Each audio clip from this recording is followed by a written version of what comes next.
Maneira de conhecer também nós está tentando, nós adrenta de nos high season de turismo, é melhor temporada que o mestre vira, é melhor temporada para nós turismo e economia. Está outra música de um high season sumamente positivo, hope prometedor, pero no momento na aqui está correndo risco para motivo de contágio não alto que nós temos. Tá questão de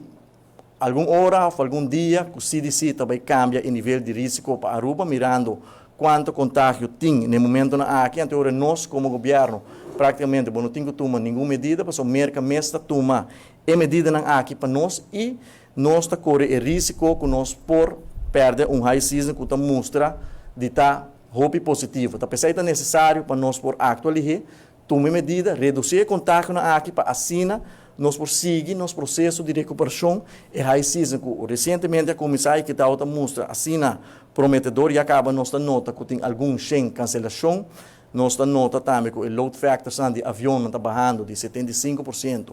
para 60%, nós espera que nós por barra frene contágio na aqui. Hopefully, para assim nós por ter high season exitoso que nós primeira no momento que nós hasi e projeção que nós hasi no momento que high season a começar. Nós estamos confrontando o reto logístico, tem reto com o personal no hospital, tem reto com a acomodação para turista no momento que o turista teste positivo, não tem que guardar acomodado em outra acomodação e mirando a grande quantidade de turistas com a teste positivo e último dia aqui, essa aqui está 13 reto adicional que é para por acomodar, que não tem assim na acomodação mas para acomodar